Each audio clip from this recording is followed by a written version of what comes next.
Klasifikasi protista adalah suatu proses untuk mengelompokkan organisme eukariotik yang bukan tanaman, hewan, atau jamur. Klasifikasi protista merupakan subjek yang cukup kompleks karena protista adalah kelompok organisme eukariotik yang sangat beragam, termasuk mikroorganisme uniseluler seperti alga uniseluler serta organisme yang lebih kompleks seperti protozoa.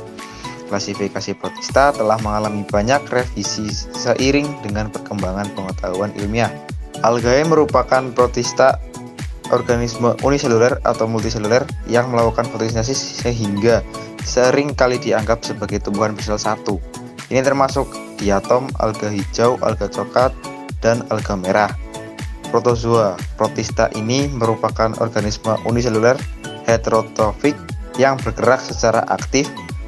Mereka dapat dibagi lagi berdasarkan cara geraknya, seperti flagellata memiliki flagella, ciliata memiliki cilia, dan sarcodina bergerak dengan bantuan pseudopodia. Dampak perubahan iklim terhadap protista. Stres termal pada protista akan memperlambat pertumbuhan dan reproduksi mereka. Peningkatan keasaman laut dapat membuat fitoplankton lebih sulit untuk membangun cangkang mereka, sehingga mengurangi kelimpahan mereka. Adaptasi protista terhadap perubahan iklim. Yang pertama ada adaptasi protista terhadap perubahan suhu. Protista akan melakukan sintesa protein, durmasi, migrasi, serta merubah bentuk tubuhnya. Contoh, yang pertama ada Euglena. Protista ini memiliki flagel yang memungkinkannya untuk bermigrasi ke area dengan suhu yang lebih cocok.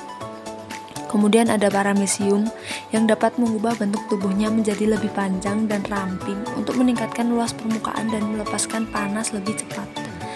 Kemudian ada Dunaliella salina yang dapat mengakumulasi gliserol untuk membantu mereka bertahan hidup dalam kondisi salinitas tinggi dan suhu tinggi. Yang kedua, adaptasi protista terhadap paparan sinar matahari. Chlorella dapat menghasilkan protein panas untuk melindungi strukturnya dari kerusakan akibat sinar UV.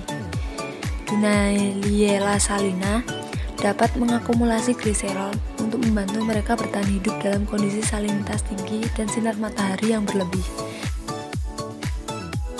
Pola penyakit protista pada manusia.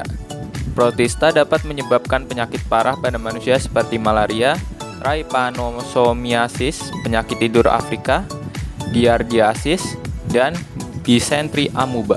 Penyakit yang paling relevan dan mematikan saat ini adalah malaria, yang masih menjadi salah satu penyebab kematian terbesar di negara berkembang. Malaria biasanya ditularkan antara orang yang terinfeksi dan tidak terinfeksi melalui nyamuk Anopheles betina. Serangga vektor ini menggigit manusia untuk memakan darah, mendapatkan yang diperlukan yaitu protein.